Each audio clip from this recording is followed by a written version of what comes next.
Dada touched millions of lives, and even today his light burns bright. Here is an interview we did with him on his journey.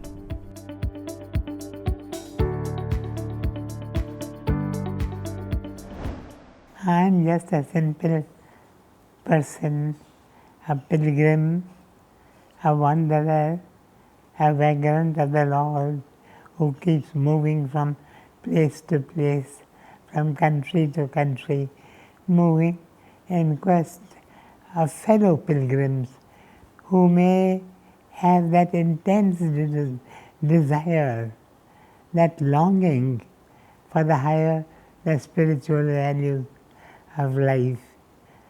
This has been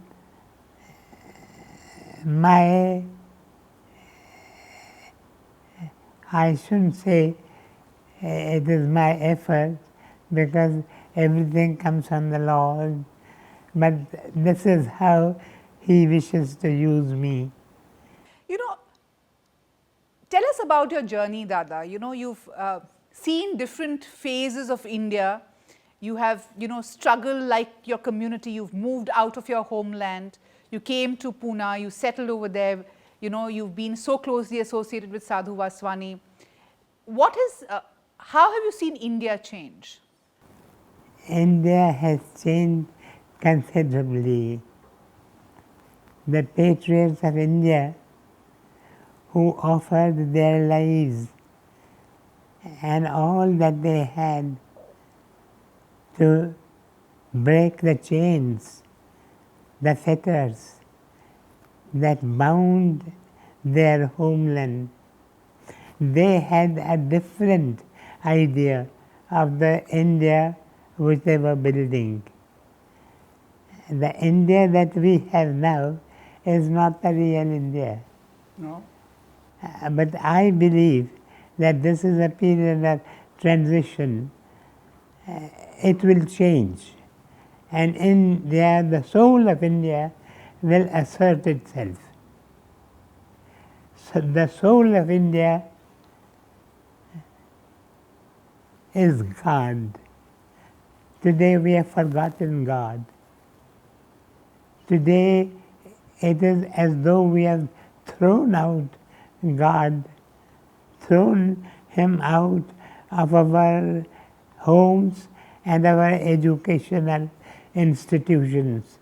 Those are the two centers of character building. If you wish to build character, you have to work through these two centers. And it is character that builds a country. It is not money. It is not fame. It is nothing but character which builds a nation. And I am very sad when I survey the situation and I find that there is no character. Our legislators pass laws, they don't respect them themselves. How do you strengthen the moral fiber of a country? Because you're right, there are lots of challenges that we are facing today. So I'm going to break it up into two parts. First is, how do you build the moral fiber all over again? As I said, the two centers are the home and education. We need a new type of education. The education that we are passing on to the students today is the one that we have received as a heritage from the Britishers. The Britishers were here, they needed clerks. And they gave this type of education with a view only to manufacture clerks. We do not want clerks. We want leaders, leaders of the true type, leaders who are prepared to sacrifice everything that they have for the sake of the people. As I told you, 2 years ago, I was in America, and there we had a press conference, and they asked me a number of questions. One of them was, what would be your advice to the average American? And I said, it would be slow down your pace. Then they asked, what is the need of your own country? And I said, the greatest need of my own country is of men and women of character. Men and women whom the lust of office will not betray, whom the gains of office will not lead astray. Men and women who will not be hungry for seats of power, but who will use all the power they have in the service of India's teeming millions. This is what India needs today. When the British had left India, we became what we call secular. We are not secular.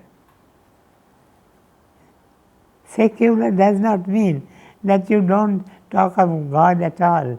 Secular means that you are not partial to a particular religion. But what we have done is we have thrown God completely out of our educational institutions. That the great American philosopher Roons, he said, you are throwing God out of your universities and your colleges. But remember, the vacuum that is thus created will be immediately filled in by the devil. And it is true. So many of our institutions are presided over by the devil. My idea of secularism is to permit a person to move on whatever path he chooses to God. The paths are many. The goal is one. Let your brother move on a path which is different from yours. You should not interfere with him. That is secularism. But secularism doesn't mean not to talk of God at all. You've said a very beautiful thing the last time I spoke to you. You said we need more spirituality and less religion. Yes, the emphasis should be on spirituality. We do not want religions. Religions have really created feuds, wars, strife, hatred. We don't want that type of religion. We want true spirituality.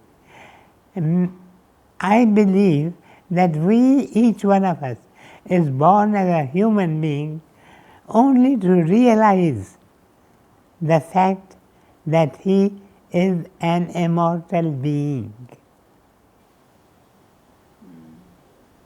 He is an immortal spirit. What God gives once, He never takes away. He has given us the gift of life, and He will never take away that gift of life from us. But the forms will keep on changing. This world is a school.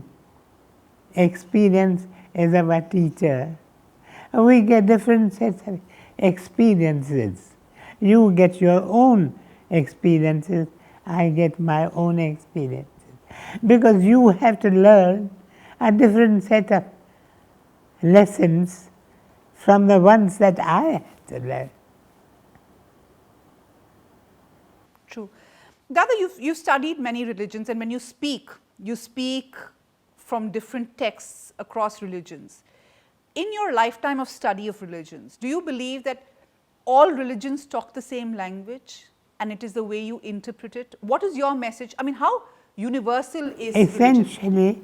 Essentially they talk the same language. But there are differences, there is no doubt, depending upon the place and the time that a particular religion was formulated.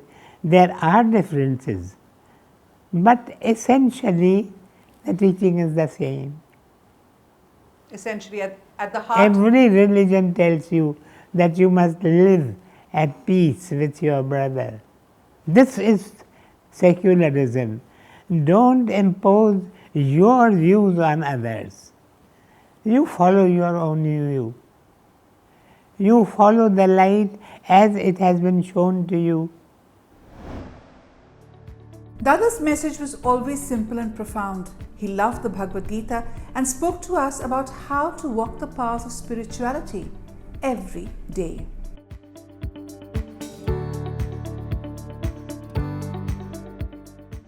The teaching is very simple if you want it to be simple. The Gita says, get up in the morning, before you open your eyes, before you leave your bed, think of God. Repeat the word Om or any other word which to you is symbolic of truth or God. Repeat it. Even if you do it once, it's enough. You get up, your eyes are closed, your mind is concentrated, and you repeat the word Om,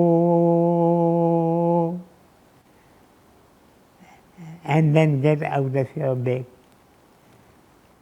When you repeat the word Om, you have forgotten all the worries and fears that you had yesterday.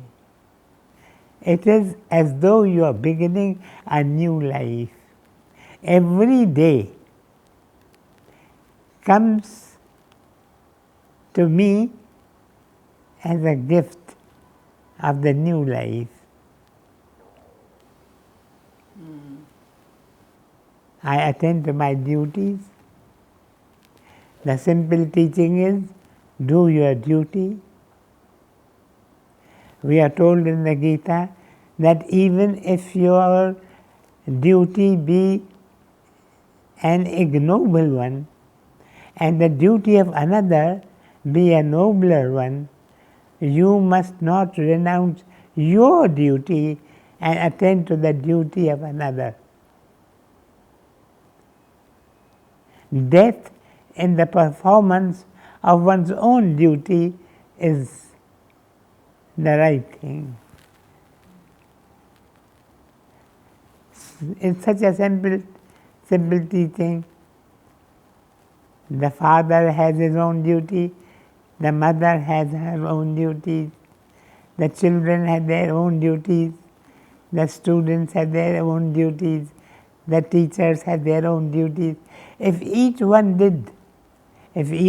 were true to his or her duty, that is all that is needed to transform the world. It starts with each person. Tell me, Dada, you know, the last time I spoke to you, you spoke about switch on the light from within. Take us through what it means to switch on the light. When you say switch on the light, what do you mean? Switching on the light comes later. First you do your duty, and gradually you understand, or perhaps you come in contact with the community which has dedicated itself to a life of the spirit, and you sit in silence for some time. This is very essential. A stage comes in the life of the seeker when he is asked to spend some little time. Every day and night cycle brings 1440 minutes. Out of this, just spare 15 minutes or spare 30 minutes. Find out a silence corner. The telephone must not reach you. Go and sit there in silence and try to take a dip within yourself. Even as there is this wonderful world around us, all around us are wonders, but there are greater wonders that are within us. We don't explore them. That is our difficulty. If only once you took a dip within yourself are layers, layer upon layer. Penetrate those layers, and you will find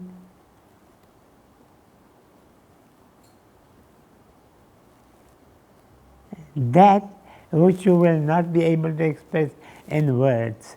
It goes beyond words. So what does one find when you dip within? Do you find peace when you talk about the spiritual quest? How important is finding peace within? For a lay person, what does it really mean? You find peace within. And peace, perhaps, is the richest treasure that humanity can have. You may be the sovereign of all the world, but if you don't carry peace in the heart within, you are restless. You are not happy. On the other hand, you may have nothing. You may own nothing. But if you have peace in your heart, you are one of the happiest of people on earth. That is why that holy man said 2000 years ago, nothing in the morn do I have, and nothing do I have at night, and yet there is none on earth wealthier or happier than I. Why? Because he had peace of mind. But today's life is so hectic for most people, Dada. We have made it. No, so what is your message to those people who are chasing dreams, chasing ambitions, who are constantly on the move, are jet setting all over the world, doing big deals, etc. What is your message to them? My message is a simple one. The message which I give to myself: turn back to God. And these 4 words is all that I have to say. We have turned away from God, therefore we have turned away from the light. Therefore we are groping in darkness. We have turned our backs to the light, and in front of us there is the shadow, the darkness of our own shadows. We walk in that darkness. Therefore are we unhappy. All we have to do is to take a U-turn. We have to face the light. And if I face the light, there will be no darkness in front of me. The darkness will be at the back. When you talk about darkness, you're obviously talking about the worry and the fear that people live with. How do you move away from that fear and the worry? What is your advice to people? It is a matter of attitude. You need to change your attitude. If your attitude is always a positive one, and if you really believe that in whatever happens to you, there is something good which God is sending to you, your life becomes different. It's all a change of attitude. Our attitude is such that the least little thing fills us with fear. And when fear enters the heart, all joy goes out. Each one of us, we are made for joy. We are children of joy. But we have become children of darkness. Therefore, What we need is a strong will. We should develop a strong will. We should pray for a strong will. We should read the lives, the biographies of people whose will was strong. It's only a strong will and wisdom that can conquer this negativity. What are your views, Dada, on ambition and success? Do you think people are chasing the wrong goals in life? When you see people wanting to be wealthier, more successful, is our definition of success and ambition wrong according to you? I believe that humanity is only a station on our journey onward. We have come here to learn certain lessons, but an ambition and the like, they hold us captive. In the measure in which I can handle ambition in the right way, I rise. Then I move to another station, and then to a third station. This life is a pilgrimage. It takes us from one station to another. So switch on the light, you say. Thank you, Dada. Thank you. Thank you so much. Thank you.